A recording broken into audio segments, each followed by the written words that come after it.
Pavilion में मौजूद हमारी एक प्रतिनिधि को उत्पाद की तकनीकी जानकारी नहीं थी और कैमरे के सामने आने के उत्साह में उन्होंने गलत जानकारी दे दी, जबकि उन्हें प्रेस से बात करने का अधिकार नहीं था।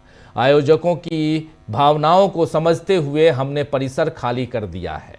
देख लीजिए, ये गलगोटियाज जो है, गलगोटिया यूनिवर्सिटी, गलगोटियाज यूनिवर्सिटी, उसकी विज्ञप्ति है। और मैडम नेहा सिंह हैं शायद, प्रोफेसर साहिबा, जिन्होंने, जिस मोहतरमा ने आज मीडिया को भी बताने की कोशिश की कि मीडिया को कैसे सुनना चाहिए, कैसे बोलना चाहिए, कैसे काम करना चाहिए। तो यूनिवर्सिटी ने सीधे सीधे सारी जिम्मेदारी उस टीचर पर, उस प्रोफेसर पर डाल दी, जिनसे एक नहीं कई बार कई पत्रकारों ने बाइट ली थी। अगर उन्हें प्रेस से बात करने का हक नहीं था तो पहले ही अधिकृत व्यक्ति को प्रेस के सामने क्यों नहीं लाया गया? सवाल तो खड़ा होता है। अब आप उनके ऊपर, यह भी है कि उम्मीद है कि उनको नौकरी से निकाल भी दिया जाए, लेकिन अभी तक तो बड़ी वाहवाही हो रही थी। खैर, ऐसा ही होता है, कई बार अमीर ज्यादे एक्सीडेंट करते हैं और जिम्मेदारी गरीब ड्राइवर पर डाल दी जाती है। यहां भी हिट एंड रन जैसा मामला दिख रहा है दोस्तों। इस झूठ के सामने आने पर यूनिवर्सिटी को पवेलियन खाली करने को कहा गया, लेकिन इससे सरकार अपनी जिम्मेदारी से बरी नहीं हो सकती है। कांग्रेस नेता पवन खेड़ा ने एक पोस्ट में लिखा है, जिसमें साफ साफ उन लोगों के नाम और उनके शिक्षण संस्थानों का जिक्र कर रहे हैं जिनकी तारीफ फ्रांस के राष्ट्रपति इमैनुअल मैक्रो ने की है। आप जानते हैं कि इस वक्त फ्रांस के राष्ट्रपति इमैनुअल मैक्रो भी भारत आए हुए हैं। पवन खेड़ा ने मैक्रो का वीडियो शेयर करते हुए जो कुछ लिखा है आपके सामने रख रहा हूं। उन्होंने लिखा कि इस गलगोटिया सरकार ने भारत के गलगोटिया जैसे विश्वविद्यालयों को बढ़ावा दिया है।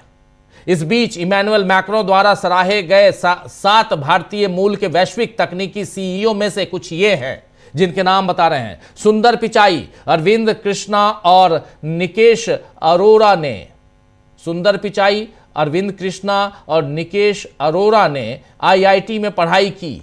यह संस्थान जवाहरलाल नेहरू की परिकल्पना पर आधारित है। सत्या नाडेला, आपने नाम सुना होगा सत्या नाडेला का। सत्या नाडेला ने मणिपाल इंस्टीट्यूट ऑफ टेक्नोलॉजी में पढ़ाई की, जिसकी स्थापना टीए पाई के परिवार ने की थी, जिन्होंने इंदिरा गांधी मंत्रिमंडल में रेल, भारी उद्योग और इस्पात एवं खान मंत्री के रूप में काम किया था। शांतनु नारायण, ये नाम भी सुन लीजिए, 7 में से शांतनु नारायण ने उस्मानिया विश्वविद्यालय में पढ़ाई की, जिसकी स्थापना 1918 में हैदराबाद के पूर्व निजाम मीर उस्मान अली खान ने की थी।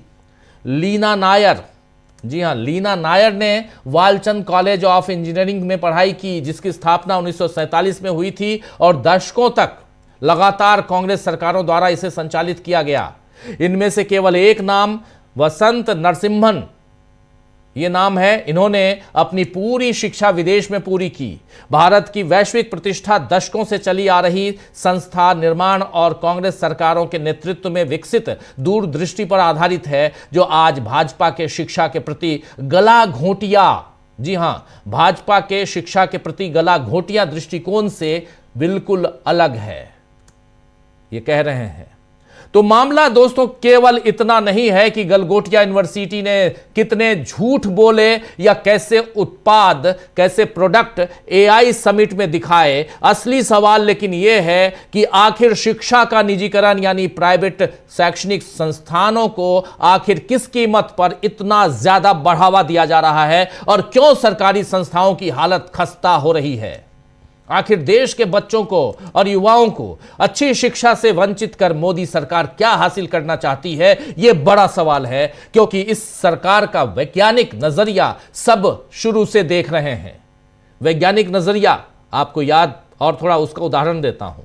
मोदी ने प्लास्टिक सर्जरी जैसे गंभीर विषय को गणेश जी के सिर से जोड़कर उसे धार्मिक रंग दिया और आगे इस मुहिम को तमाम बीजेपी नेताओं ने बढ़ाया। यह सब इसलिए है ताकि सांप्रदायिक ध्रुवीकरण की राजनीति को आगे बढ़ाया जा सके।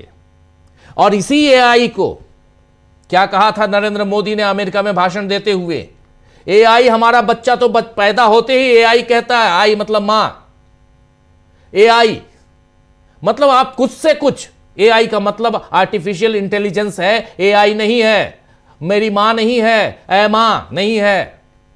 लेकिन आप जब गणेश जी को उनके पहला सर्जिकल ऑपरेशन बताएंगे तो क्या कहा जाएगा। अभी देखिए, पश्चिम बंगाल, असम जैसे राज्यों में बीजेपी यही खेल कर रही है। असम में तो अब सांप्रदायिक बंटवारे के साथ साथ दलों को बांटने का काम भी शुरू हो गया है।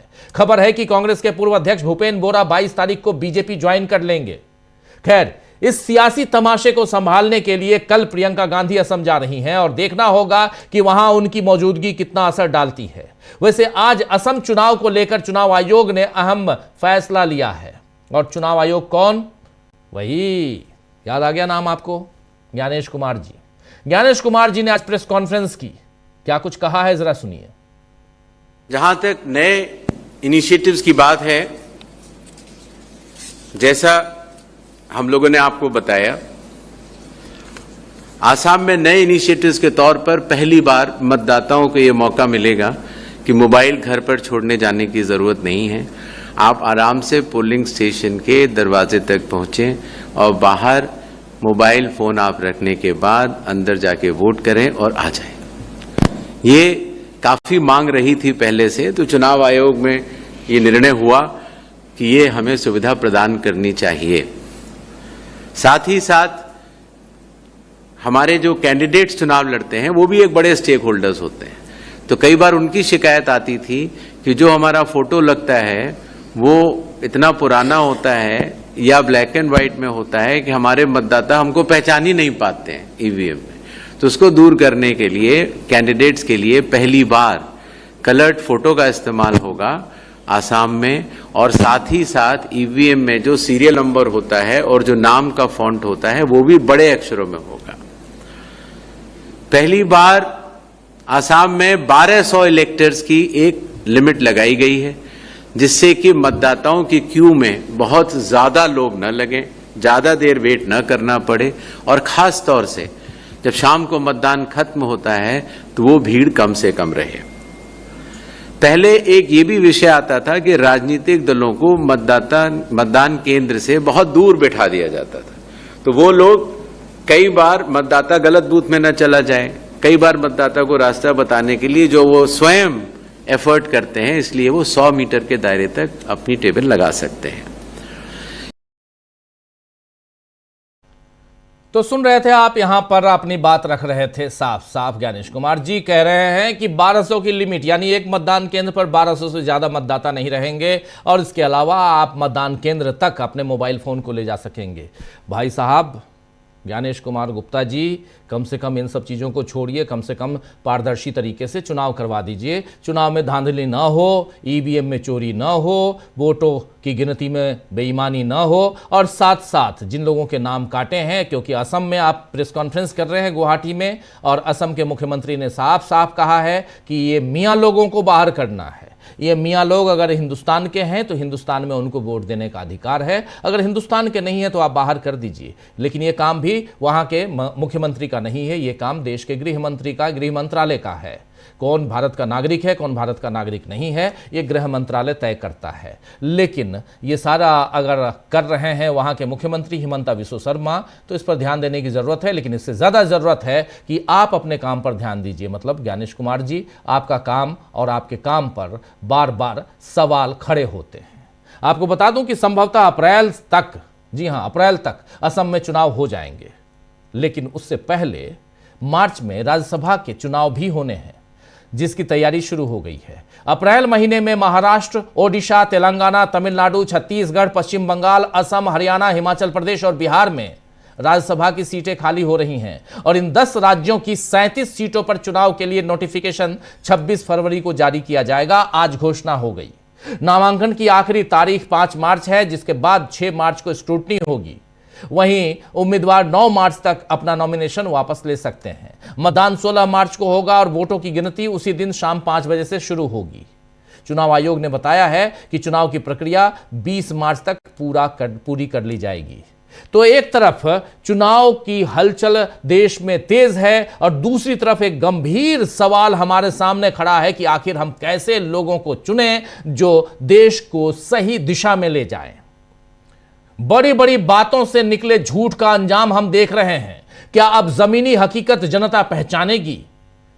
ये बहुत महत्वपूर्ण सवाल है और इन सवालों के साथ आखिर मोदी सरकार की किरकिरी कैसे हो रही है, और ऐसे कहें तो ये मोदी सरकार की किरकिरी नहीं है, ये देश की किरकिरी है। आखिर देश की किरकिरी क्यों करवा रही है मोदी सरकार, अगर ये सवाल पूछा जाए तो ज़्यादा अच्छा रहेगा। चलिए इसी सवाल के साथ आगे बढ़ते हैं और हमारे साथ कुछ वरिष्ठ साथी जुड़े हुए हैं, उनसे आपका परिचय करवाता हूं और फिर इस चर्चा को और आगे बढ़ाते हैं। हमारे तमाम साथियों को स्क्रीन पर ले आइए, बहुत इंपॉर्टेंट है। आज कांग्रेस पार्टी ने एक प्रेस कॉन्फ्रेंस भी की है गलगोटिया यूनिवर्सिटी के मामले को लेकर, उस प्रेस कॉन्फ्रेंस को भी देखेंगे। उसमें रागिनी नायक ने प्रेस कॉन्फ्रेंस की है, कांग्रेस की प्रवक्ता, और रागिनी नायक ने क्या कुछ कहा है उस प्रेस कॉन्फ्रेंस में, ये भी आप तक हम पहुंचाएंगे। लेकिन उससे पहले हमारे साथ इस वक्त 4 वरिष्ठ साथी जुड़े हुए हैं। हमारे साथ अमलेंदु उपाध्याय जी हैं, हमारे साथ जुड़े हुए हैं सुनील शुक्ला जी, 2 जगह दिखाई दे रहे हैं, 1 जगह कर दीजिए सुनील जी को, और पंकज चतुर्वेदी जी हमारे साथ जुड़े हुए हैं। पंकज जी आपका स्वागत है, सुनील जी और प्रशांत टंडन जी आप सबका स्वागत इस्तकबाल। तमाम दोस्त साथी शुभचिंतक आप सबका जो अब तक जुड़ चुके हैं, उनका भी, जो जुड़ने वाले हैं उनका भी स्वागत करता हूं। सबसे पहले आना चाहता हूं अमलेंदु जी आपके पास।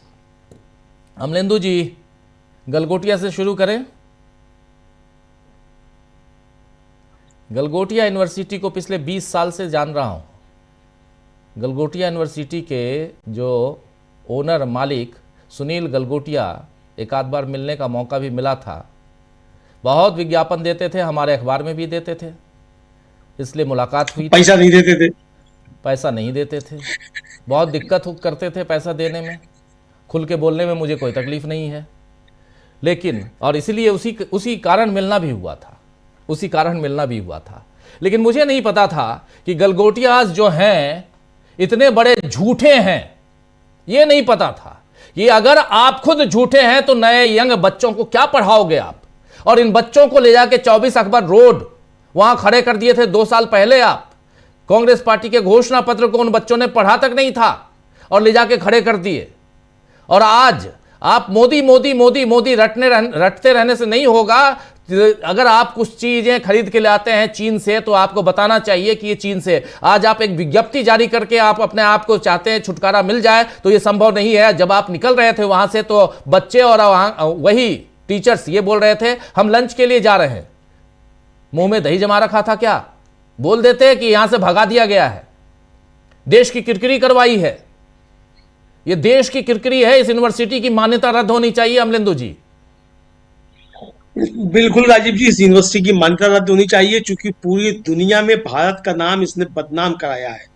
और राजीव जी, सिर्फ वो जो नेहा सिंह है जो उनकी हेड थी या जो भी थी, सोशल मीडिया पे चल रहा है, चूंकि तुरंत मैं लाइव में बैठ गया था इसलिए उसकी मैं पुष्टि नहीं कर पाया हूँ, कि वो नेहा सिंह जी ने अपने जो उनका प्रोफाइल है लिंक्डइन पर, उस पर ओपन टू वर्क का लगा दिया है, यानी कि इसका मतलब उनको नौकरी से निकाल दिया गया है, ऐसा प्रतीत होता है।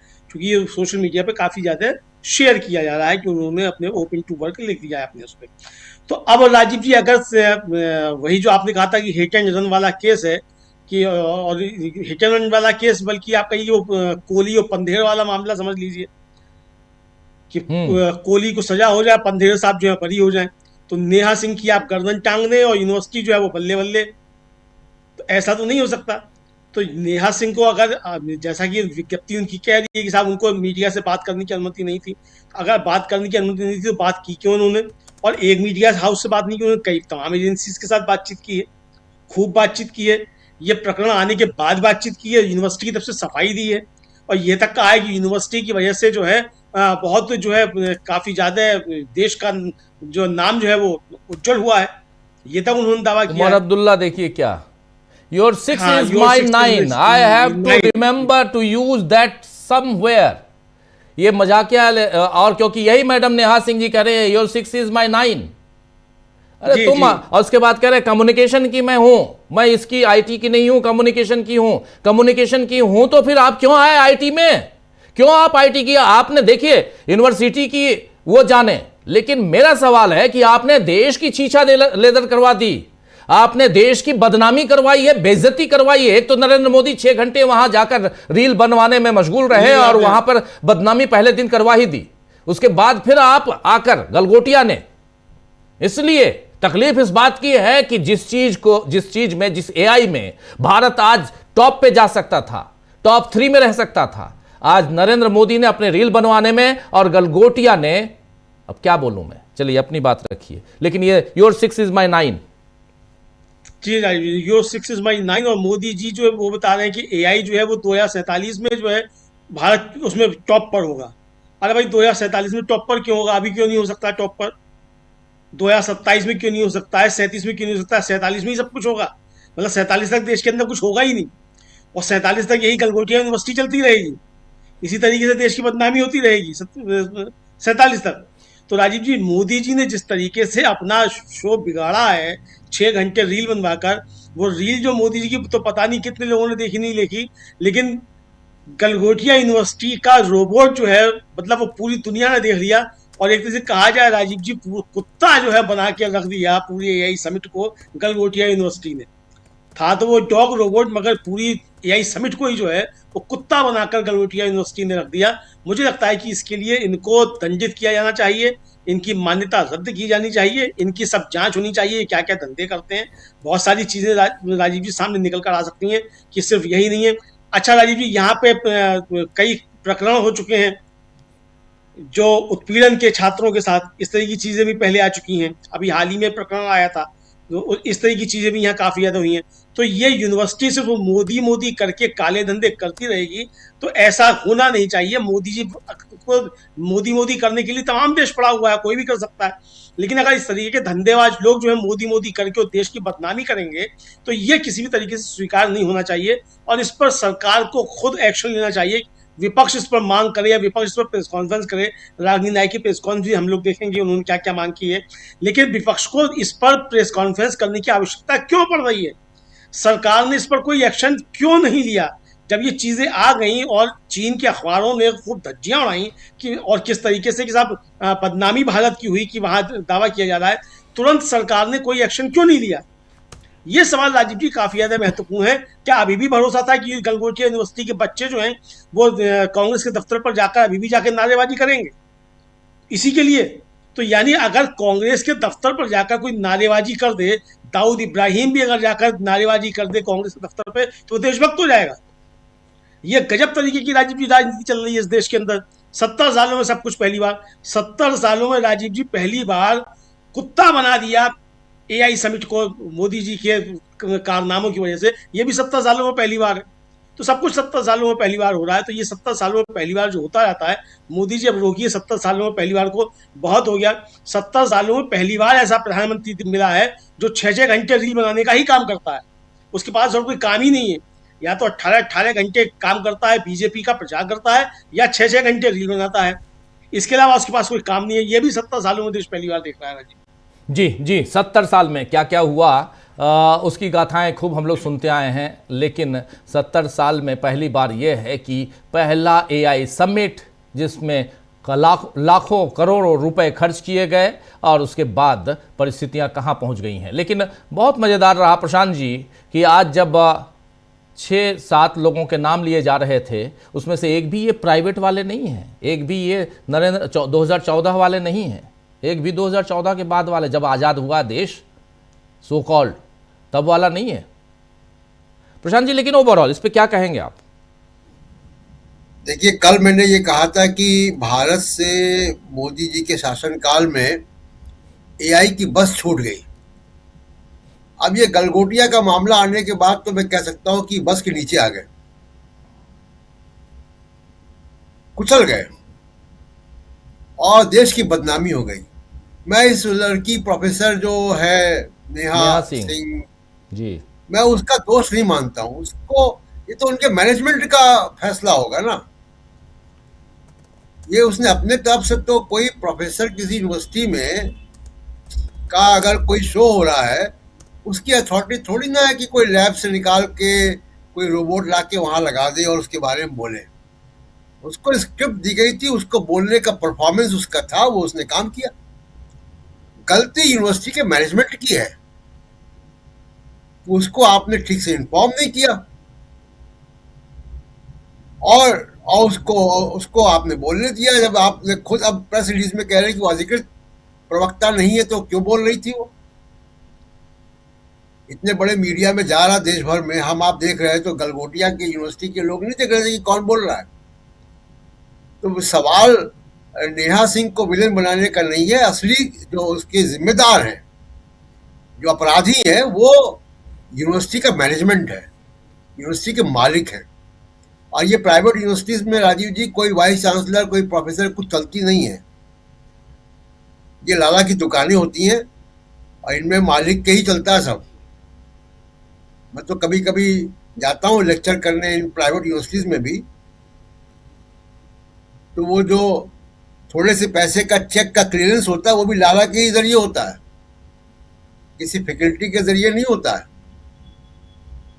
टैक्सी भी आएगी तो वो भी वहीं से अप्रूव होके आएगी।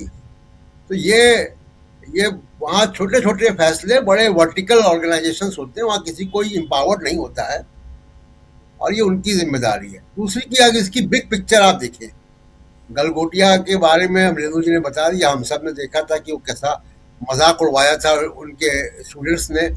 वो सब इंटायर पॉलिटिकल साइंस के स्टूडेंट थे कि जो अर्बन नक्सल को अर्बन मैक्सल कर रहे थे, वहाँ पे प्ले कार्ड लेके गए थे, उनको मालूम भी नहीं था कि क्या प्ले कार्ड है, कांग्रेस का विरोध करने। जी। सवाल इससे बड़ा राजीव जी ये है कि जरा हम इतिहास में थोड़ा सा पीछे जाएं और हम देखें कि दुनिया में कब कब क्या क्या हो रहा था और हमने वो बसें कैसे पकड़ी हैं।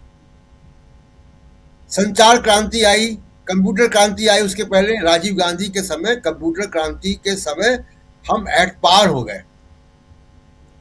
हमारे घर घर गांव गांव कंप्यूटर चला गया। टेलीकम्युनिकेशन की क्रांति आई, हम दुनिया के एट पार थे। एक फैसला था कि पब्लिक सेक्टर यूनिट में मारुति उद्योग को लगाना, और उसने मारुति उद्योग ने एक झटके में हमको फिएट एम्बेसडर के युग से बाहर निकाल के बहुत बढ़िया फ्यूल एफिशिएंट डिजाइन नई कारों के दौड़ में हमको बराबर का दुनिया में पार्टनर बना दिया। टेक्नोलॉजी रिसर्च हमारा बिल्कुल नहीं था, आज भी नहीं है, लेकिन फिर भी हम बाजार के तौर पे हम दुनिया के बराबर के नक्शे में आ गए ऑटोमोबाइल में। हालांकि अब वो सेक्टर बुरी तरह प्रभावित होगा India America, India US trade deal के चलते। तो तमाम अलग अलग समय पे आप देखिए, एग्रीकल्चर में आप देखिए हरित क्रांति हुई, या अमूल का प्रयोग देखिए आप, तो क्या ऐसा कोई एक प्रयोग आपको याद आता है कि 12 साल के नरेंद्र मोदी के कार्यकाल में कोई हुआ है, सिवाय पब्लिसिटी के? एक नया प्रयोग ये हुआ है कि सबको पब्लिसिटी चाहिए, स्टेशन मास्टर से लेके प्रधानमंत्री तक सब सेल्फी डाल रहे हैं, सेल्फी ही काम है जी। तो वो सेल्फी युग में जो है उसमें महारत है। अब एआई की जरा हम बात करें, एक भी प्रोजेक्ट जिसको कहते हैं एआई का, जो बैकबोन है इस वक्त की एआई का, वो है लार्ज लैंग्वेज मॉडल, एलएलएम। आप इंजीनियर, आप भी समझते हैं सब चीजों को जी। एलएलएम का एक भी सर्वर भारत का नहीं है, नहीं है, भारत की बनाई हुई कंपनी का नहीं है। किसी यूनिवर्सिटी में, किसी आईआईटी में इसका कोई सर्वर का प्रोजेक्ट नहीं चल रहा है। चीन खर्च कर रहा है, चीन के पास 70% से ज्यादा पेटेंट है, हमारे पास 1% भी नहीं है। अमेरिका खर्च कर रहा है $600 बिलियन, आप खर्च कर रहे हैं 11। तो कोई मैच ही नहीं है। तो एआई के बारे में कोई दृष्टिकोण ही नहीं है, ना डेटा स्टोरेज के बारे में, ना रिसर्च के बारे में। और इस एआई समिट में हम पहले ही बता चुके राजीव जी कि जिसको आना था एनवीडिया का सीईओ, वो नहीं आया। उसको पता होगा कि वहां गलगोटिया है, जैसा ही कुछ प्रयोग चल रहा है, वो नहीं आया, गंभीरता से नहीं लिया उसने। वो दुनिया में 90% उसकी मार्केट शेयर है एआई की चिप में। तो कहीं कोई रोड मैप भी नहीं है, और जब तक हमारा रोड मैप बनेगा तब तक एआई अगली जनरेशन में चला जाएगा। अगली जनरेशन इज बियॉन्ड एलएलएम। अभी तो दुनिया पता नहीं कहाँ जा रही है। एआई एजेंट्स ने अपना सोशल मीडिया बना लिया जिसमें ह्यूमन बीइंग अलाउड नहीं है। हम आप वहां पे जा सकते, देख सकते क्या लिखा जा रहा है, लेकिन हम अपना लॉगिन नहीं क्रिएट कर सकते। तो दुनिया के स्तर पे बहुत कुछ हो रहा है, और हम ये चीन का बना हुआ जो कि मार्केट में अवेलेबल है, जो अगर आप ई कॉमर्स की वेबसाइट में जाएंगे तो आप अपने घर में मंगवा सकते हैं $5,000-6,000 में, उस रोबोट को उन्होंने अपना कह के बता दिया। और उसको सरकार के मंत्री ने उसको ट्वीट किया, अश्विनी वैष्णव ने। बाद में जब ये घोटाला खुल गया तो उन्होंने रीट्वीट, वो हटाया ट्वीट उनको उन्होंने। दुनिया में कहीं भी अगर ये होता, प्लेगरिज्म यानी कॉपीराइट की चोरी, ये बहुत बड़ा जुर्म माना जाता है। लोगों के करियर बर्बाद हो जाते हैं, कंपनियां बंद हो जाती हैं, लोगों की नौकरियां चली जाती हैं। कई हम लोगों ने इस तरीके के देखे दुनिया के स्तर पे कि जब कोई एक कहीं से एक पैराग्राफ भी किसी पत्रकार ने उठा के ले लिया और उसकी कलई खुल गई तो उसके इस्तीफे हो जाते हैं। भारत में भी हुआ ये। तो ये कॉपीराइट की चोरी, इतनी बड़ी चोरी, खुल्लम खुल्ला चोरी कॉपीराइट की, उसके ऊपर कोई केस नहीं है, कुछ वो नहीं है। तो ये दिखाई दे रहा है कि आप, क्योंकि वो कांग्रेस के विरोध में प्रदर्शन करवाते हैं अपने बच्चों से, तो आपने उनको छोड़ रखा है। तो कुल मिला के एआई की समिट में मजाक ज्यादा बन गया, गंभीर विमर्श हुआ नहीं। और गंभीर विमर्श तभी होगा जब आपके नीतिगत कोई फैसले होंगे, कोई इन्वेस्टमेंट होगा उसमें। तो वो इन्वेस्टमेंट हो नहीं रहा है। और जहां तक इलेक्शन कमीशन की बात है, अभी जो आपने बाइट दिखाई, मैं सेकेंड राउंड में आऊंगा तो उस पर बात करूंगा कि इलेक्शन कमीशन किस तरीके से जो है वो असम और बंगाल में या पूरे देश में जो कर रहा है, और ममता बनर्जी क्या कह रही है उनको, और उनको हिटलर क्यों कहा है, इस पे बात रखें। जी जी, बिल्कुल बिल्कुल बिल्कुल सही आप कह रहे हैं कि यहाँ पर ममता बनर्जी की बात भी हम करेंगे, असम की बात, चुनाव की बात, क्योंकि चुनाव अब धीरे धीरे, और आज राज्यसभा के चुनाव की घोषणा हो गई, इस पे चर्चा तो हम करेंगे। लेकिन सबसे महत्वपूर्ण है कि थोड़ी सी चर्चा इधर की जाए, एआई पे की जाए, इस समिट पे की जाए। जल्दी से आना चाहता हूँ सुनील शुक्ला जी आपके पास, फिर पंकज जी आपके पास भी आता हूँ। सुनील जी, गलगोटिया यूनिवर्सिटी चलिए ठीक है, लेकिन सवाल ये है कि हमारी सरकार क्या कर रही है?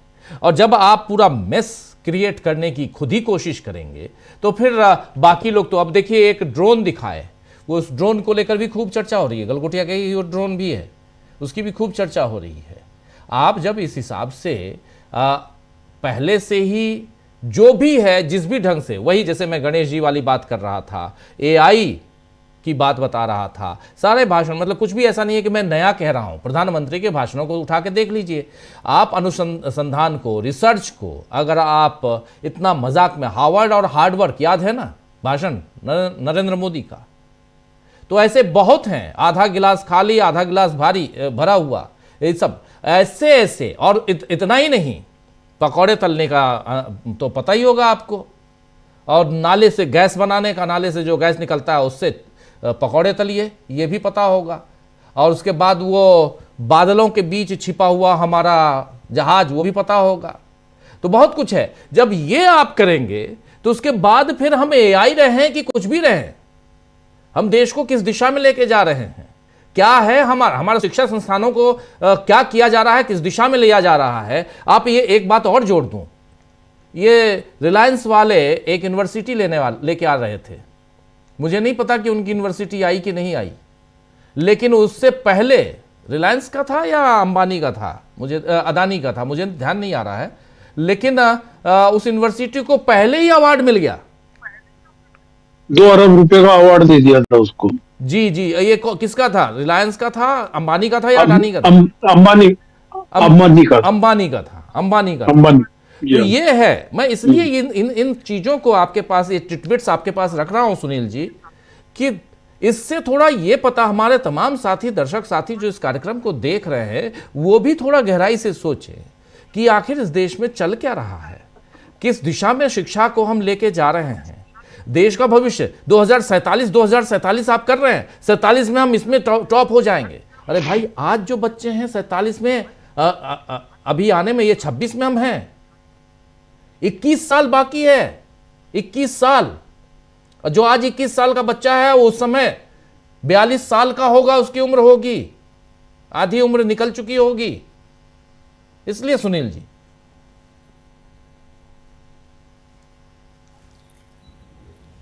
अगर इतना बड़ा सम्मेलन हो रहा था, इसकी तैयारी थी, तो इस सम्मेलन से हम क्या ग्रहण करेंगे, उसकी पात्रता निर्धारित की गई थी क्या? हम गलगोटिया की बात कर रहे हैं, गलगोटिया भी वही कर रहा है जो भारत की सरकार कर रही है, भारत की सरकार की जो कार्यशैली है। एआई का एक इंटरनेशनल समिट होने जा रहा है, हो रहा है देश में। यह भारत की सरकार जो पेरिस में समिट हुआ था उसके को ऑर्गेनाइजर थी। पिछले एक दशक से इस देश में एआई के फील्ड में कितना काम किया गया है, कितना निवेश किया गया है, कितनी प्रयोगशालाएं डेवलप की गई हैं, कितने लोगों को प्रशिक्षित किया गया। हर चीज इवेंट होता है, यह भी इवेंट है। ये इसमें भी वो पीआरशिप की बात की जा रही है कि हमको अपनी छवि बनानी है।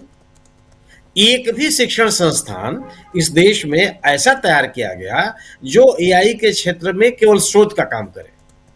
जो सरकार अपने बजट का 1% भी शिक्षा के नाम पर खर्च करने के लिए तैयार नहीं है, वो एआई के समिट से क्या हासिल कर लेगी? क्या मिलेगा आपको? इससे वही होगा कि आप जो आप बात कर रहे हैं कि 6 घंटे आप रील बनवाएंगे, भगदड़ मचेगी। जो आयोजक होंगे, जो उसमें पार्टिसिपेंट होंगे, उनमें तरह तरह की भ्रांतियां होंगी, तरह तरह के संदेह होंगे, तरह तरह के अनसुलझे सवाल होंगे। वही तो हो रहा है। प्रश्न इस बात का है कि एआई को प्रमोट करने के लिए संस्थागत तरीके से इस देश में कौन से प्रयास किए गए? एक तमाम लोगों को आपने बुला लिया, आपने उसमें ऐसे ऐसे लोगों को बुला लिया जो अंतर्राष्ट्रीय स्तर पर विवादास्पद है। क्यों बुला लिया आपने? क्यों आपके सहयोगी उनको आंध्र प्रदेश में उनका स्वागत कर रहे हैं? तो ये अगर आप ये इवेंट नहीं कर रहे हैं तो और क्या कर रहे हैं? गलगोटिया उसका प्रमाण है, उसका एक उदाहरण बन गया। अगर आप देख, जो भी मॉडल्स वहां ला के रखे गए हैं देश की तरफ से या देश के विभिन्न संस्थानों की तरफ से, किसकी चर्चा हो रही है? कोई काम ही नहीं किया आपने। आज दुनिया के पैमाने पर जो बड़े संस्थान हैं जो एआई के क्षेत्र में काम कर रहे हैं, उसमें कोई एक हमारे आसपास भी दिखाई पड़ रहा हो, या तो यूएस के हैं या चाइना के हैं। जो बड़े संस्थान हैं जिन्होंने बहुत काम किया, वो आपके आने के लिए तैयार नहीं है, सम्मेलन में भाग लेने के लिए नहीं है। अगर आप बात कीजिए तो केवल एक विश्वविद्यालय के आप कल्पना कीजिए कि अगर इसकी शिकायत नहीं हुई होती तो, अगर इसकी जानकारी सार्वजनिक नहीं हुई होती तो, इसी को लेकर तो अपनी पीठ थपथपा रहे होते हैं यार। तो ये गलगोटिया ये पूरे के पूरे व्यवस्था का एक उदाहरण है कि क्या हो रहा है इस देश में। आप क्या इस तरह के एक एडहॉक अप्रोच के साथ आप कोई उपलब्धि हासिल कर सकते हैं एआई के क्षेत्र में या किसी भी विज्ञान के क्षेत्र में? जो अभी आप ही ने दिखाया कि जिन 9 लोगों की चर्चा की गई, भारतीय लोगों की, सब आईआईटी से पढ़े हुए हैं या ऐसे संस्थानों से पढ़े हुए हैं जो कांग्रेस के राज में कांग्रेस के नेताओं के द्वारा या अन्य लोगों के द्वारा स्थापित किए गए और उनको सरकारों ने संरक्षण दिया। 10 साल का समय तो कम नहीं होता ना। एक भी शिक्षण संस्थान ऐसा बना दिया गया होता या पहले से बने हुए शिक्षण संस्थान को आप इस स्तर पर लाकर खड़ा कर दिए होते कि नहीं, यह भी एक देश का बड़ा संस्थान है। दुनिया के 200 विश्वविद्यालय में हमारे यहाँ की गिनती नहीं है। क्यों नहीं है? शिक्षा दिन प्रतिदिन महंगी होती चली जा रही है। शिक्षा के क्षेत्र में गलगोटिया जैसे संस्थान या अडानी जी के या अंबानी जी के या किसी जी के जो प्राइवेट विश्वविद्यालय हैं वो आगे चलते चले आ रहे हैं। लाखों लाख रुपए उनका किराया फीस है। कहां ले जा रहे हैं आप? और इस परिवेश में जो सरकार शिक्षा के मद में भी अपने जीडीपी का 1% खर्च करने के लिए तैयार हो और वो बात करें कि हम ये एआई के क्षेत्र में थोड़ा काम कर लेंगे, बेसिक एजुकेशन तो आप देने के लिए तैयार नहीं हो। जो सर्व सुरक्षित शिक्षा होती थी वो तो उसकी व्यवस्था करने के लिए आप दिन प्रतिदिन महंगा होता चला जा रहा है। वो आप प्राथमिक जो निजी क्षेत्र के विद्यालय हैं उनकी स्थिति देख लीजिए क्या है। तो सवाल इस बात का है कि आप शिक्षा के क्षेत्र में आप शोध और सामान्य शिक्षा के साथ साथ शोध और डिजाइन पर कितना रुपया खर्च करते हैं अपने बजट का? आप गिनवा देंगे कितने करोड़, इतने लाख, फलाने ढमाके आपने खर्च किया। अपने बजट का कितना प्रतिशत आपने खर्च किया? किसको आपने प्रोत्साहित किया? सवाल है कि जितना बड़ा आपका बर्तन होगा समुद्र से उतना ही तो पानी आप निकाल पाएंगे। वो आपने बर्तन ही नहीं तैयार किया पूरे देश में। आप अंतर्राष्ट्रीय भले एक सम्मेलन कर रहे हो, इस सम्मेलन में पढ़े जाने वाले शोध पत्र या बड़े बड़े वैज्ञानिकों के द्वारा या बड़े बड़े प्रबंधकों के द्वारा कही जाने वाली बातों को आप कहाँ लागू करेंगे? क्या उस तरह का इंफ्रास्ट्रक्चर आपने तैयार किया है? और अगर आपने नहीं तैयार किया, तैयार करने की दिशा में भी आप बढ़ते हुए नहीं दिखाई दे रहे हैं। आपने कहा 2047 में आप हासिल कर लेंगे, 21 साल बचा हुआ है। 21 साल में हासिल करने की जो पृष्ठभूमि है, जो बेस है, वो तो तैयार करते हुए दिखाई पड़े यार। क्या वो तैयार करते हुए दिख रहे हैं? तो सवाल केवल एक विश्वविद्यालय से क्रिकेट नहीं है, ये पूरे के पूरे आयोजन। अब जो लोगों जो आयोजक जो इस आयोजन में भाग लेने के लिए आए हुए लोग हैं, जिनको तमाम तरह की असुविधाएं हुई, उसमें गलगोटिया विश्वविद्यालय का कौन सी भूमिका है? जो वहां भगदड़ की स्थिति थी, उसमें गलगोटिया विश्वविद्यालय की कौन सी भूमिका है? कहाँ गए आयोजक? जो लोग आयोजन स्थल पर समय से नहीं पहुंच पाए, अपनी प्रस्तुतियां नहीं दे पाए, उसमें इसकी जिम्मेदारी कौन लेगा? कहाँ है आयोजक लोग? ये जिम्मेदारी नहीं बनती है क्या?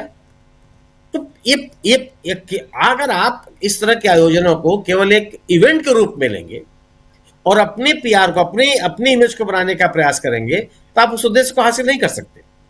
और वही हो रहा है।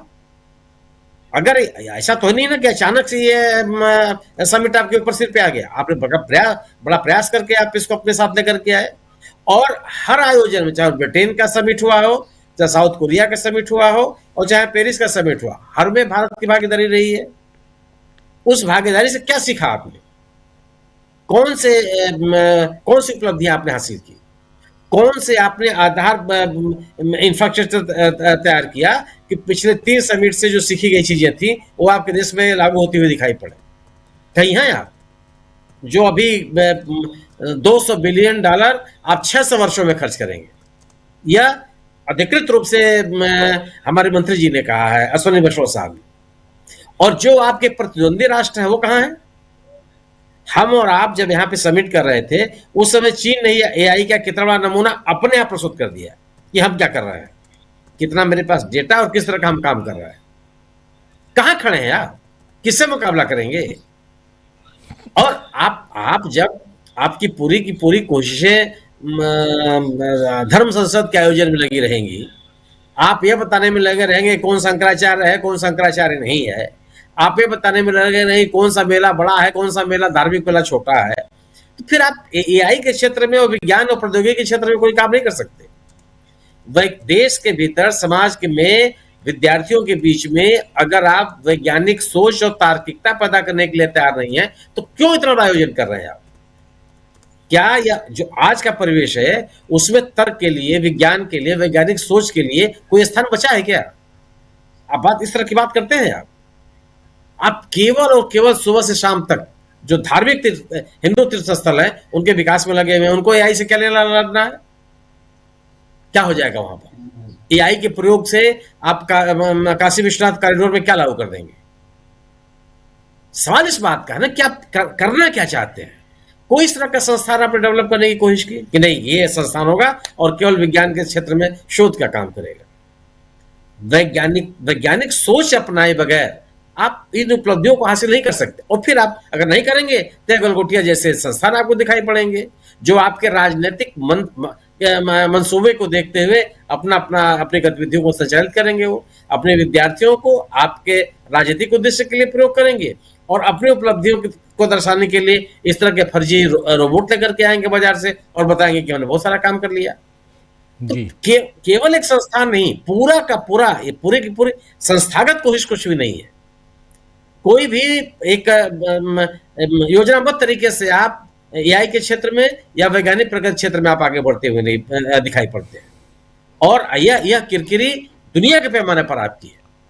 जी बिल्कुल सही आप कह रहे हैं। दुनिया के पैमाने पे पूरी दुनिया में आपकी किरकिरी, हमारे देश की किरकिरी है, नरेंद्र मोदी जी की किरकिरी नहीं है, हमारी आपकी हम सब की किरकिरी हो रही है। और इसलिए यहाँ सोचने की ज़रूरत, समझने की ज़रूरत है कि आखिर हमारी सरकार ऐसा क्यों करती है कि देश को बदनामी झेलनी पड़ती है।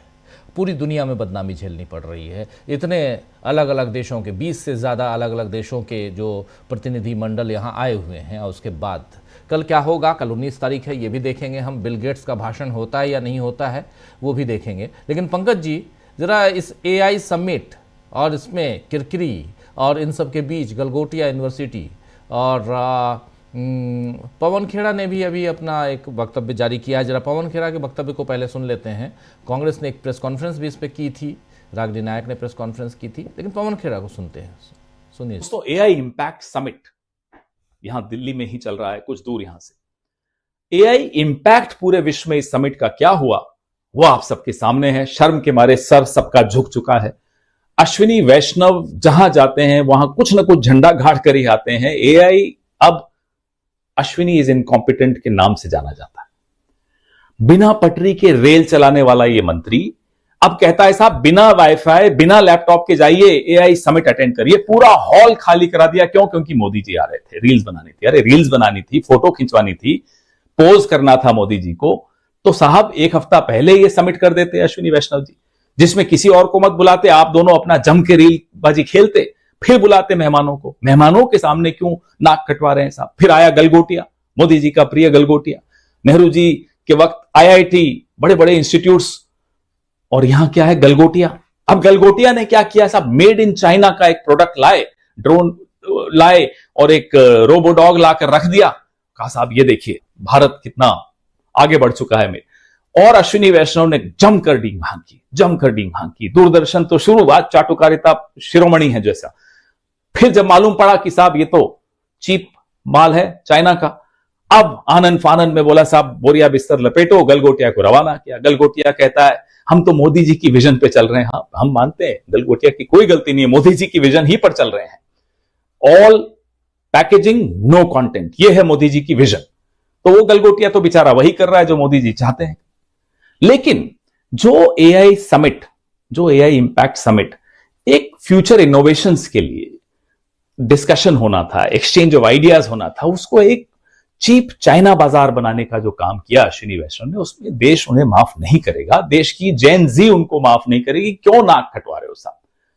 लगातार नाक कटवा रहे हो। खैर, जो बादल, रेडार, नाला, गैस, इस मानसिकता, इस तरह के लोग हैं, उनसे आप क्या उम्मीद कर सकते हो? उन्हें तो इसी में आनंद है और मोदी जी को कोई नुकसान नहीं है। अब AI अगर अश्विनी इनकॉम्पिटेंट है या AI हरदीप का आर्टिफिशियल इनोसेंस है, आर्टिफिशियल इनोसेंस हो या कुछ हो, लेकिन मोदी जी के लिए हर चीज इवेंट है। इसमें कल आने वाले टुमारो मोदी जी का एक पप्पी जप्पी फेस्ट है। उनके लिए ये सब पप्पी जप्पी फेस्ट है, जहां बड़े बड़े देश विदेश के लोग आते हैं, सुंदर पिचाई ये वो सबके साथ ही करेंगे, हाथ मिलाएंगे, गले मिलाएंगे, जबरदस्ती गले पड़ेंगे, वो सब करेंगे। उनके लिए सफल आयोजन वही होता है जहां वो गले पड़ सके या गले मिल सके। देश की छवि गई भाड़ में। अब ये चलेगा नहीं। लोग हैरान हैं कि जिस व्यक्ति को अडवाणी जी एक सफल इवेंट मैनेजर कहते थे, वो इवेंट तक सफलतापूर्वक नहीं करा सकता। शर्म आती है देखकर। जय हिंद। तो सुन रहे थे आप यहाँ पर पंकज जी, इन्होंने पूरा खुलकर अपनी बातें रखी। कांग्रेस पार्टी का जो, और खासकर कुछ ऐसे मामले जिस पर घेरना भी चाहिए, और विपक्ष के नेता के रूप में, विपक्षी पार्टी के रूप में यहाँ ये बात तो होनी चाहिए। क्या कहेंगे आप ओवरऑल इस पूरे मामले पे? अंग्रेजी में एक शब्द है सैडिस्ट, हिंदी में उसका बहुत करीब अपन यदि निकालें तो परपीड़क कह सकते हैं। मैं महसूस करता हूं कि मोदी जी की जो सरकार है वो एक किस्म से सैडिस्ट है, परपीड़क। आप देखिए दिल्ली में जिस समय आप एक बेहतर AQI के लिए परेशान हैं, IIT से लेकर सभी डिपार्टमेंट रिपोर्ट दे चुके हैं कि दिल्ली में हवा का जहरीला होने का सबसे बड़ा कारण जो है वो है वाहनों से निकला हुआ प्रदूषण। आप बेहतर तरीके से जानते थे, इस समय हालत बहुत खराब है। बारिश भी नहीं हुई, पश्चिमी विक्षोभ जिसका इंतजार कर रहे थे वो हुआ नहीं। उस समय आपने इस शहर के ऊपर बोझ डाल दिया ट्रैफिक का। जहां तहां रास्ता चलता रहता है, अचानक पुलिस वाले वहां पे बैरिकेड लगा देते हैं, भीड़ लग जाती है और पूरा शहर। सबसे बड़ी चीज आप देखिए कि इनका फ्यूचर विजन किस लेवल पर है। इनका एआई विजन आप उसको मान लीजिए। भारत मंडपम, जिसको प्रगति मैदान से नाम बदल दिया गया, उसके नीचे एक टनल बनाई गई जो रिंग रोड को और पीछे भैरव रोड को जोड़ती है। कोई भी सड़क, कोई भी टनल फ्यूचरिस्टिक होती है, कम से कम 10 साल का ट्रैफिक झेलने लायक होती है।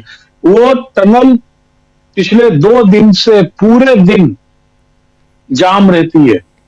वो टनल से निकलने के लिए आपको 40 से 45 मिनट चाहिए, क्योंकि प्रगति मैदान की पार्किंग के भी वही रास्ते हैं, निकलने के भी वही रास्ते हैं। और इस स्थिति में शहर का AQI खराब हो रहा है। आप याद करें कि यही तमाशा इन्होंने G20 के समय किया था। यदि आज पूछ लिया जाए कि G20 से हमारा कुल जमा हासिल क्या है, मुझे लगता है कि इनका आर्टिफिशियल इंटेलिजेंस केवल इसलिए है कि आदमी ट्रैफिक में खड़ा रहे, जितनी देर खड़ा रहेगा उतनी देर खंबे पे लटके मोदी जी के पोस्टर को देखता रहेगा, तो वो उनके मन मस्तिष्क में बस जाएगा। इससे ज्यादा मुझे उनकी कोई सोच समझ में नहीं आ रही है। इस सम्मेलन को दिल्ली सरीकी जगह में करने की क्या जरूरत थी? अश्विनी वैष्णव जी कह रहे 70,000 लोग अचानक आ गए। मैं राजीव जी अपने दर्शकों को बताऊं कि मैं लगभग 28 साल प्रगति मैदान में होने वाले विश्व पुस्तक मेले का आयोजन से जुड़ा रहा। और विश्व पुस्तक मेला जो होता है, ट्रेड फेयर के बाद सबसे भीड़ भरा होता है। एक एक दिन में 2-2 लाख लोग आते हैं। यदि इक्का दुक्का छोड़ दिया जाए तो वहां पे कभी चोरियां नहीं हुई, इस प्रकार की अव्यवस्था नहीं हुई कि लोगों को बाहर खड़ा करना पड़े। और बुक फेयर के उद्घाटन में राष्ट्रपति, प्रधानमंत्री सभी आए। हमने अरेंज किए हैं, कभी किसी को दिक्कत नहीं हुई, ना आने वाले को, ना जाने वाले को, ना लेखक को, ना किसी को। चोरियां होगी, आप देखिए स्टाइल से चोरी होगी। और आप यह अकेले हम गलगुटिया के एक कुत्ते को क्या बोले, उन्होंने क्या किया कि वो एक कोरियन हेल्सेल ग्रुप का एक स्ट्राइकर V3 ARS ड्रोन है, उसको अपने नाम से रख लिया। तो ये, और आप देखिए कि वहां पर जो 2 प्रमुख जो चीजें भारत की ओर से, जिनको हम बोल सकते हैं कि भारत के AI में योगदान, एक तो सर्वम था और एक है भारत जेन करके 2 AI ऐप उन्होंने किए, एक लैंग्वेज को लेकर है वो ये दोनों IIT के डेवलप किए हुए, गलगोटिया के नहीं है। हमारे जो संस्थान जो नेहरू जी के समय बने हुए थे, वो आज आउटपुट दे रहे हैं। लेकिन दुर्भाग्य यह है कि मोदी जी और RSS को नेहरू जो कहते थे उसके विपरीत करना है। नेहरू जी ने पहला शब्द बोला था कि हमारी शिक्षा, हमारी किताबें वैज्ञानिक सोच को विकसित करें, तो बोले नहीं, हमको ये नहीं करना है। अभी आप देख लीजिए, दिल्ली यूनिवर्सिटी से लेकर बनारस यूनिवर्सिटी तक लेकर अभी दिसंबर से लेकर मार्च तक जो सेमिनार्स हो रहे हैं UGC के विषयों पर, 3 विषय पे हैं, गोबर पे, गायत्री मंत्र पर, गाय के मूत पर। भारतीय ज्ञान परंपरा का मतलब प्राग ऐतिहासिक या पौराणिक कहानियां नहीं है। हमारे पास आर्यभट्ट है, सुश्रुत है, दर्जनों पारंपरिक वैज्ञानिक हैं। भारतीय ज्ञान परंपरा में यदि आप देखें, वृक्षायुर्वेद शैली का ग्रंथ है, जो वृक्षों को, खेती को आयुर्वेद से कैसे ठीक किया जाए, उसमें ऐसे ही जानवरों के ऊपर है। लेकिन हम भारतीय ज्ञान परंपरा के नाम पर अंधविश्वास, मूल मगज लोगों को तैयार कर रहे हैं।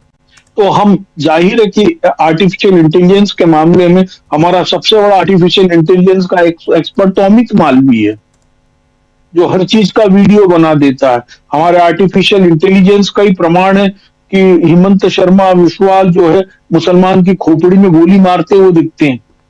हमारी आर्टिफिशियल इंटेलिजेंस बहुत ऊपर लेवल पर है। हमें उसकी कोई जरूरत नहीं नया चीज सीखने की। IT सेल पूरा जानता है उसका।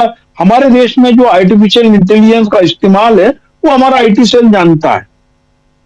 हम भूल जाते हैं। अभी प्रशांत भाई लिस्ट गिना रहे थे कि हमने क्या क्या किया। जब पूरी दुनिया में Y2K का संकट खड़ा हुआ था, आपको याद होगा, भारत नंबर 1 आया था और भारत के सॉफ्टवेयर सब जगह Y2K की कितनी बड़ी समस्या थी, वरना वर्ल्ड के कंप्यूटर बैठ जाते। उसमें किसी ने नहीं बोला कि ये विश्व गुरु है या फलाने की देन है या फलाने का आशीर्वाद है। और हमारे सरकारी यूनिवर्सिटी से निकले हुए इंजीनियरों ने वो किया। आप तो जानते हैं कि 2000 तक कोई ऐसा स्पष्ट कोई प्राइवेट यूनिवर्सिटी डेवलप नहीं थी। Y2K कितना बड़ा दुनिया का संकट था जिसको जिसको भारत ने उबारा। सॉफ्टवेयर के मामले में आप याद करें कि इंडियन सॉफ्टवेयर हर समय टॉप में रहे। हमारे लोगों की जो बौद्धिक क्षमता है वो नैसर्गिक रूप से वैज्ञानिक है, लेकिन जब हम शैक्षणिक संस्थाओं में पूर्ण मगज इंसान तैयार करने लगेंगे, हम शैक्षणिक संस्थाओं के अंदर जो विश्वविद्यालय जिसको कहते थे कि हम खुल के हम बातचीत कर सकते हैं, उसकी जगह आप वहां पे आरएसएस की शाखा लगाएंगे, आप सावरकर की प्रतिमा लगाएंगे। भाई आपको सावरकर से इतना प्रेम है तो जो विदेशी मेहमान आते हैं उनको गांधी की जगह सावरकर की प्रतिमा पे माला पहना ले जाइए ना। लेकिन हम जो है हम मूड मगज आदमी तैयार कर रहे हैं, हम नेहरू के विजन के खिलाफ जा रहे हैं, इसीलिए वैज्ञानिक सोच नहीं विकसित हो पा रही है। धार्मिकता एक अलग मसला है, धार्मिकता और आस्था जिंदा रहना चाहिए।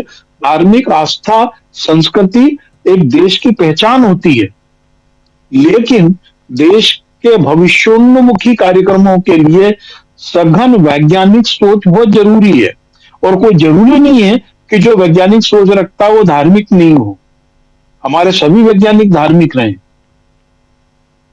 लेकिन अभी दुर्भाग्य ये है कि हम जिस आर्टिफिशियल इंटेलिजेंस की बात कर रहे हैं, हम इसका इस्तेमाल कैसे। मैं आपको बताऊंगा भारत में क्या हो रहा है। आपको जानकर आश्चर्य होगा कि दिल्ली में कई ऐसे लोग हैं जो सभी प्रकाशकों की हिंदी की अंग्रेजी की किताबें खरीद रहे हैं। और वास्तव में क्या है कि उनको चाइनीज कंपनी से कॉन्ट्रैक्ट मिला हुआ है कि आपकी जितनी किताबें हैं उनको आप OCR करके स्कैन करके हमको प्रोवाइड करें। भाई आर्टिफिशियल इंटेलिजेंस जो इंफॉर्मेशन देता है मेरे और आपकी इंफॉर्मेशन ही होती है। लोग 60-60 रुपए में किताबें बेच रहे हैं और कल आपकी जो पूरी सामग्री है चाइना अपने डाटाबेस में डाल के आपका आर्टिफिशियल इंटेलिजेंस के लिए इस्तेमाल करेगा। और अमेरिका तो है नहीं हम लोग, अमेरिका में तो इस प्रकार की जो चोरी में लोग पकड़े गए हैं तो ChatGPT तक पे वहां मुकदमे हैं कि $5,000 करोड़ के वहां पर लोगों को जुर्माने लगे हैं। हमारे तो लोग सोचेंगे ही नहीं फिलहाल। तो एक बेहतर डाटाबेस बने जो मल्टीलिंगुअल काम कर सके, इसके लिए गंभीरता से काम करना था। मुझे लगता है सरकार जितने तमाशे कर रही है ये आम लोगों के लिए संकट बन रहे हैं, देश के लिए नाक कटवाने वाले बन रहे हैं। और ये इसका उद्देश्य केवल ये है, ये कुंठित व्यक्ति है, ये लोगों को परेशान करके सुख लेता है। मुझे लगता है इसको बड़ा लोगों रिपोर्ट दे दो, आज भी 2 लाख लोग जाम में फंसे रहे 3-3 घंटे, तो बड़ा खुश होता होगा, भाई 4 काजू की रोटी और बना दो मुझे। ये सैडिस्ट है सीरियसली। जी राजीव जी। जी जी बिल्कुल बिल्कुल आप सही कह रहे हैं, बहुत दुखद है ये। एक बार जल्दी से प्रशांत जी आपके पास आना चाहता हूँ। प्रशांत जी, सेकंड राउंड में आप कह रहे थे कि बात करेंगे हम पश्चिम बंगाल पे चुनाव पे और फिर असम के चुनाव पे भी थोड़ी सी चर्चा उधर भी ले जाई जाए, क्योंकि ये तो चल रहा है गलगोटिया यूनिवर्सिटी और तमाम चीज़ें, और इससे पूरे देश में एक माहौल बनाने की जो कोशिश AI समिट के ज़रिए करना चाह रहे थे नरेंद्र मोदी, लेकिन यहाँ मुँह की खानी पड़ रही है सीधे शब्दों में कहूँ तो। लेकिन दूसरी तरफ चुनाव, 5 राज्यों के चुनाव, उससे पहले 16 मार्च को फैसला हो जाएगा कि आखिर इन 37 राज्यसभा की सीटों में किसने कितनी सीटों पर कब्जा किया। मगर थोड़ा असम थोड़ा पश्चिम बंगाल, दोनों को किस ढंग से आप देखते हैं, जबकि असम में तो और भी बहुत कुछ हो रहा है। कल प्रियंका गांधी असम जा रही हैं।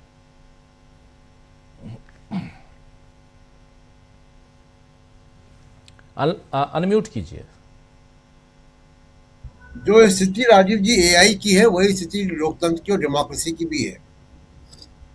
अब इसके ठेकेदार जो है, इसके जिम्मेदार जो है, तो जो डेमोक्रेसी के गलगोटियां हैं वो ज्ञानेश कुमार और वो लगातार इस देश की डेमोक्रेसी को कमजोर कर रहे हैं।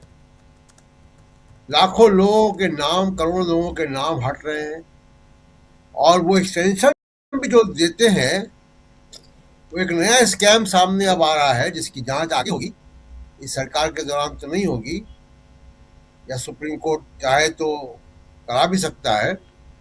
ये फॉर्म 7, और इस पर रिव्यू होना चाहिए कि मेरे पास ये अख्तियार क्यों हो कि मैं आपका नाम कटवा सकूं। ये पुलिसिंग का जो आपने दे रखा है अधिकार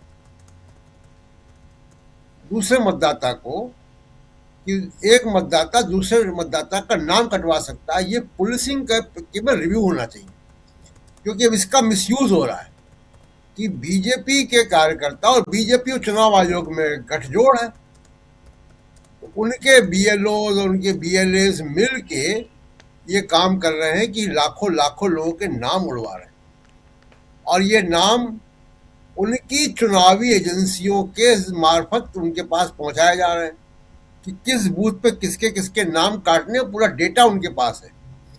ज्ञानेश कुमार ये सब होने दे रहे हैं, लगातार होने दे रहे हैं, और ममता बनर्जी ने उनको हिटलर कहा है, और ठीक ही कहा है।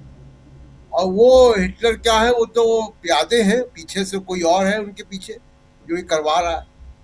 अब इलेक्शन कमीशन कोई स्वास्थ्य इंडिपेंडेंट अथॉरिटी तो है नहीं, वो तो अब बिल्कुल सरकार जैसा चाहती वैसा करते हैं। तो ये जो हो रहा है ये बहुत अप्रत्याशित है, और ये इसको हल्के में नहीं लिया जा सकता। जो इन्होंने बिहार में किया, अब ये बंगाल में करेंगे या असम में करेंगे ये। और जो मोदी साहब की जो हम लोग अभी चर्चा कर रहे हैं कि एआई पे क्यों इन्वेस्टमेंट नहीं होता है, एआई क्यों गलगोटिया बन जाता है, मोदी जी का सारा कुछ जो सरकारी जो पूरा सरकार चलाने का तंत्र है वो पूरा गलगोटिया है, वो क्यों है? क्यों गंभीरता नहीं है मुद्दों को लेकर? क्यों कोई इंस्टीट्यूशंस नहीं बनते हैं? इसलिए क्योंकि हिंदू मुसलमान करके आप चुनाव जीत जाते हैं। अब हिंदू मुसलमान भी नहीं चल रहा है। आप देख लीजिए कि किस तरीके से बजरंग दल के लोग खदेड़े गए अभी वैलेंटाइंस डे पे, किस तरीके से उत्तराखंड में हो रहा है, जिस तरीके से देश भर में हमको खबरें मिल रही हैं। तो अब हिंदू मुसलमान में नहीं चल रहा है। तो अब जो चलेगा वो एसआईआर चलेगा कि वोट देने का अधिकार ही वंचित कर दो। इस देश में 10 करोड़ लोग ऐसे होंगे जो किसी देश के नागरिक नहीं होंगे, और ये काम ज्ञानेश कुमार कर रहे हैं। तो जैसे ममता बनर्जी के हिटलर से ही मुझे याद आया कि हिटलर के बाद एक न्यूरमबर्ग ट्रायल शुरू हुआ था कि जो अत्याचार हुए थे नाजी जर्मनी में, उनको सजाएं देने का एक अलग से मुकदमे चलाए गए थे न्यूरमबर्ग में। ऐसा ही न्यूरमबर्ग ट्रायल भारत में भी होगा, जिसमें ज्ञानेश कुमार और राजीव कुमार दोनों अभियुक्त की तरह कटघरे में खड़े होंगे। इन लोगों के ऊपर डेमोक्रेसी की हत्या का आरोप लगेगा। कई बार राहुल गांधी इस बात के संकेत दे चुके हैं कि वो कानून लाएंगे, और कानून पीछे के तारीख से लागू होगा। ये जो अभी आपको इम्यूनिटी मिली हुई नहीं मिलेगी। तो इस वक्त बंगाल की और असम की जहां जहां चुनाव होंगे वहां ज्ञानेश कुमार ये काम करेगा। अभी आप जाके बंगाल में देखिए, हमारे पास तो खबरें आती हैं वहां से, किस तरीके से लोगों के नाम उड़ाए जा रहे हैं। तमाम कोशिशों के बावजूद भी लोगों ने